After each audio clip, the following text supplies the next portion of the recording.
Hello students, today I am taking subject English and in English we will take the grammar part direct and indirect speech. So first one we should know that what is direct and indirect speech. Always we remember that the words spoken by a person can be reported in two ways. जब भी एक person कुछ words बोलता है तो उसके two ways कहलाते हैं, या तो वो डायरेक्ट स्पीच में बोलेगा या indirect. So, when we quote the exact words spoken by a person, we call it direct speech. जब जिस तरह से पर्सन ने बोला है हम उसी वर्ड्स को एग्जैक्ट वर्ड्स में बोलते हैं, दैट इज डायरेक्ट स्पीच. वो क्या कहलाता है? Direct speech. So we can take example that Sohan said to Mohan I am going to school. यहाँ पर आपको ये सेंटेंस दिखाई दे रहा है. सोहन ने मोहन से कहा मैं स्कूल जा रहा हूँ. ये क्या है? डायरेक्ट स्पीच है. But the exact words spoken by Sohan are put within inverted commas, but when we give the substances of what Mohan said it is called the indirect speech. जब हम इसके सब्सटेंसेस में जाते हैं कि सोहन ने एग्जैक्टली क्या कहा, वो क्या कहलाएगा? Indirect speech. So Sohan told to Mohan that he was going to school. यहाँ पर डायरेक्ट से इनडायरेक्ट में चेंज करते समय हमें कुछ रूल्स फॉलो करने पड़ेंगे. अब यहाँ पर फर्स्ट वन रूल फॉलो करने के पहले आप ये रूल्स देखिए कि ऐसे जो ये सेंटेंस है इसमें सोहन सेड टू मोहन क्या है, I am going to school क्या है. So reporting clause and reported speech क्या होता है. So first one we should know that what is reporting clause. Sohan told Mohan that he was going to school. The words which generally comes more the inverted commas are called the reporting clause. मतलब जो ये reported verb जो है, reporting जो clause है वो inverted comma के just पहले वाला जो सेंटेंस होता है वो होता है Sohan said to Mohan. Sohan said to Mohan and the verb said is called the reporting verb. अब जो सोहन सेड टू मोहन जो सेंटेंस है इसमें सेड जो वर्ब है वो कौन सी वर्ब कहलाएगी? Reporting verb. And the words spoken by Sohan and put within inverted commas are called the reported speech. I am going to school. मैं फिर से रिपीट कर रही हूँ कि जैसे हमने देखा Sohan said to Mohan I am going to school, हमने इस सेंटेंस को देखा. सोहन टू मोहन, ये जो सोहन सेड टू मोहन जो वर्ड है ये रिपोर्टिंग क्लॉज कहलाएगा और इसमें जो सेड वर्ब है वो क्या कहलाएगी? Reporting verb. और जो लास्ट में जो वर्ड्स है जैसे I am going to school, ये क्या कहलाएगा? Reported speech. अब इनके कुछ रूल्स होते हैं. क्या रूल्स हैं? Rules for changing direct speech into indirect speech. जब हमें डायरेक्ट से इनडायरेक्ट चेंज करना है तो इसके कुछ रूल्स फॉलो करने होंगे. फर्स्ट वन हमें क्या रूल याद रखना है? In the indirect speech no inverted commas are used. Indirect speech में कभी भी इन्वर्टेड कॉमास का यूज नहीं होता है. जैसे यहाँ पर दिया है Sohan said to Mohan I am going to school, तो यहाँ पर जो सोहन सेड टू मोहन के बाद जस्ट कॉमा लगा है, then I am going to school double inverted comma है. तो जब भी हम इसे डायरेक्ट से इनडायरेक्ट में चेंज करेंगे यहाँ पर ये इन्वर्टेड कॉमास यूज नहीं होंगे. Second one, the conjunctions that, if, whether etcetera are generally used after the reporting verb. अब हमें पता है कि रिपोर्टिंग वर्ब क्या है? Sohan said to Mohan. इसके जस्ट बाद हमें क्या लगाना है? कंजंक्शन वर्ड यूज करना है. And the first word of the reported speech begins with the capital letter. जब भी रिपोर्टेड स्पीच का फर्स्ट वर्ड यूज होगा उसे हम कैपिटल लेटर में ही लिखेंगे. Then the tense of reporting verb is never change. अब रिपोर्टिंग वर्ब की कभी भी टेंस चेंज नहीं होती. जैसे सोहन सैड है तो सैड ही रहेगा, सोहन आस्क्ड है तो आस्क्ड ही रहेगा. So we have to rule about changing direct speech into indirect speech. अब यहाँ पर हमें पता है कि there are 3 person, first person, second person and third person. So pronoun के लिए भी इसमें कुछ रूल्स होते हैं. जैसे the first person pronoun I, me, my, we, us, our यदि रिपोर्टेड स्पीच में दिए हैं तो in the reported speech change according to the subject of the reporting verb. अब हमें किसके अकॉर्डिंग इसको चेंज करना है? रिपोर्टिंग वर्ब के अकॉर्डिंग. जैसे यहाँ पर क्या दिया था? Sohan said to Mohan I am Sohan ने मोहन से कहा। तो यहाँ पर हियर आई जो वर्ड है वो किसके लिए यूज किया गया है? सोहन के लिए। So we have to use here according to the subject of reporting verb. Then second one, the pronouns of the second person you, your, yourself in the reported speech change according to the object of the reporting verb. और जो ये pronoun second person है जैसे you, your, yourself, ये सब reporting verb के according change होगा. The pronoun of the third person do not change. यदि pronoun third person पर है तो कभी change नहीं होगा. So the fourth one rule, that is changes in words expressing nearness, time, auxiliaries etcetera. मतलब अब हमें यहाँ पर कुछ वर्ड्स को भी ध्यान रखना पड़ेगा जो नियरनेस शो करेंगे, टाइम शो करेंगे और ऑक्सिलरीज के लिए.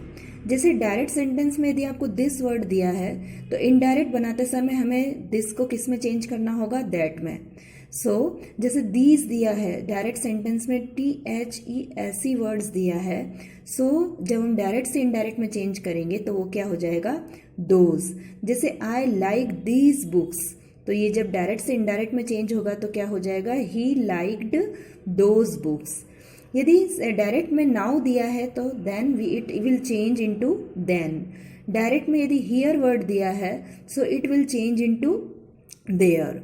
देन डायरेक्ट सेंटेंस में ये जैसे I have completed my work today, so today will be change into indirect, that is that day. Tomorrow will be changed into indirect, the next day. Yesterday will be changed the previous day. Last night will be changed the previous night. Can will be changed could. May change into might. Shall change into should. Will changes into would. Ago यदि time उन्होंने show दिया है direct sentence में so it will change into before. Then यदि उन्होंने direct sentence में just word दिया है so it will be change into then. यदि डायरेक्ट सेंटेंस में कम वर्ड दिया है so it will be change into go. Come go में चेंज कैसे होगा? जैसे हम एक एग्जांपल ले सकते हैं कि I coming in school. Then इस जब ये इनडायरेक्ट स्पीच में चेंज होगा तो he was going to school. This changes into so ये कुछ ऐसे वर्ड्स हैं जो आपको याद रखने पड़ेंगे.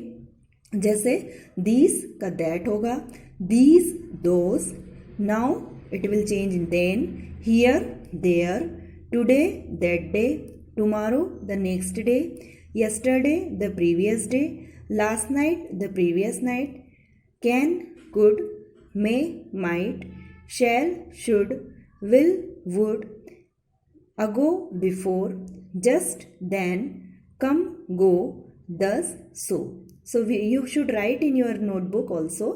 Then fifth one rule is changes into tense.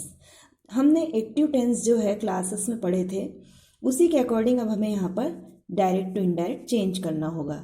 जैसे if the reporting verb is in the present और the future tense, the tense of the reported speech is not change. यदि रिपोर्टिंग वर्ब प्रेजेंट में है या future में है तो वो रिपोर्टेड स्पीच चेंज नहीं होगा.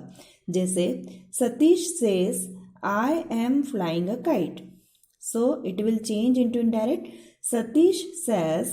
Only we have to use joining words. हमें क्या करना है?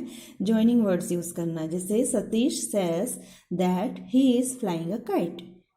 Then Satish will say I want a glass of milk. अब ये क्या है? फ्यूचर टेंस है तो इट विल नेवर चेंज. तो क्या हो जाएगा? Satish will say that he wants a glass of milk. Okay, so if the reporting verb is in the past tense, अब यदि मान लीजिए जो रिपोर्टिंग वर्ब है वो प्रेजेंट और फ्यूचर में ना होते हुए पास्ट टेंस में है, so we will change reported speech as follows. किस तरह से चेंज करेंगे? जैसे डायरेक्ट स्पीच सिंपल प्रेजेंट में दिया है so it will change into simple past. Because simple present में हमेशा हम वर्ब का फर्स्ट फॉर्म यूज करते हैं और सिंपल पास्ट में हमेशा वर्ब का सेकंड फॉर्म यूज होगा. So we should remember that if direct speech is simple present so it will be change into simple past. If direct speech is present progressive it will be change into past progressive. Progressive other name we can say continuous. because we know that in present continuous tense we will always use helping verb am, is, are, and then verb fourth that is write that. write का क्या हो जाएगा verb fourth writing. और past progressive past continuous में हम क्या use करते हैं, हेल्पिंग वर्ब वॉज वर और वर्ब का fourth form that is was writing, were writing. Then third one, यदि हमें डायरेक्ट स्पीच जो वर्ड सेंटेंस दिया है उसका प्रेजेंट परफेक्ट का सेंटेंस है, so it will be change into past perfect. Because present perfect में हम हेल्पिंग वर्ब हैज़ और हैव यूज़ करते हैं. देन परफेक्ट कोई सा भी हो, present, past, future, we should use verb third that is written. So यहाँ पर पास्ट परफेक्ट में क्या होगा, only one helping verb that is had and verb third. If we have to give direct speech sentence simple past, यदि direct speech का sentence simple past का है तो वो पास्ट परफेक्ट में चेंज होगा, it will be change into past perfect. Past continuous है तो पास्ट परफेक्ट कंटिन्यूअस में वो चेंज होगा. अगेन आई एम रिपीटिंग, यदि डायरेक्ट स्पीच में सिंपल प्रेजेंट टेंस का सेंटेंस है तो वो सिंपल पास्ट में होगा. प्रेजेंट प्रोग्रेसिव का सेंटेंस है तो पास्ट प्रोग्रेसिव में चेंज होगा. प्रेजेंट परफेक्ट का सेंटेंस है तो पास्ट परफेक्ट में चेंज होगा. सिंपल पास्ट का सेंटेंस है तो पास्ट परफेक्ट में होगा. एंड पास्ट कंटिन्यूअस सेंटेंस है तो वो चेंज किस में होगा, पास्ट परफेक्ट कंटिन्यूअस.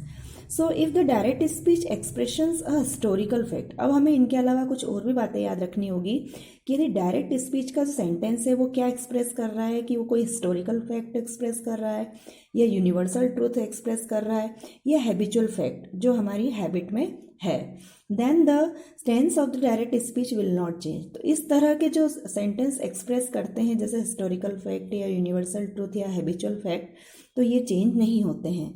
जैसे डायरेक्ट स्पीच में कहा गया है he said comma, double inverted comma में क्या दिया है, honesty is the best policy. अब सबसे पहले हमें इसमें ये आइडेंटिफाई करना होगा वेयर इज रिपोर्टेड वर्ब. तो यहाँ पर जो ही सैड, इसमें सैड जो वर्ब है वो कौन सी है, रिपोर्टेड वर्ब है. और जो honesty is the best policy है ये पूरा रिपोर्टेड स्पीच है. तो हमें रिपोर्टेड स्पीच को चेंज करना है, ना कि रिपोर्टेड वर्ब को. सो क्या हो जाएगा, अब हमें फर्स्ट वन कॉमा रिमूव करना है, then single double inverted comma remove करना है और लास्ट में फुल स्टॉप यूज़ करना है. सो फर्स्ट वर्ड हमेशा क्या होगा, इसका कैपिटल होगा, ही सैड. अब हमने जॉइनिंग वर्ड क्या यूज़ किया, that. He said that honesty is the best policy. It will never change in according to any tense. अब यहाँ पर हमें आइडेंटिफाई नहीं करना है कि कौन सा टेंस का है, क्या है, क्योंकि ये सेंटेंस क्या एक्सप्रेस कर रहा है, एक फैक्ट एक्सप्रेस कर रहा है कि ऑनेस्टी हमेशा क्या होती है, बेस्ट पॉलिसी होती है. तो इसे हम कभी चेंज नहीं करेंगे. Then second, he said the sun rises in the east. सभी को पता है सन जो है वो कहाँ राइज होता है, ईस्ट में. सो ये क्या है, एक तरह से यूनिवर्सल ट्रूथ है, ये कभी इट विल नॉट चेंज, ये कभी नेवर चेंज नहीं होगा. So he said that the sun rises in the east. यहाँ पर आपको ज्वाइनिंग वर्ड यूज करना है, फर्स्ट वर्ड कैपिटल लेना है एंड पूरे सेंटेंस को एज इट इज लिखना है. Then Rakesh said I am an early riser. ये उसकी क्या है, हैबिचुअल फैक्ट है कि वो बहुत जल्दी सुबह उठ जाता है. तो अभी हमने देखा कि ऐसे सेंटेंसेस जो एक्सप्रेस करते हैं historical fact, universal truth and habitual fact, so it will never change. So क्या हो जाएगा, राकेश सैड दैट. अब यहाँ पर राकेश के बारे में बात हो रही है, तो Rakesh sad that he is an early riser. वो क्या है, अर्ली राइजर है. So in next video we will read about imperative, negative and interrogative sentence, how to change direct to indirect.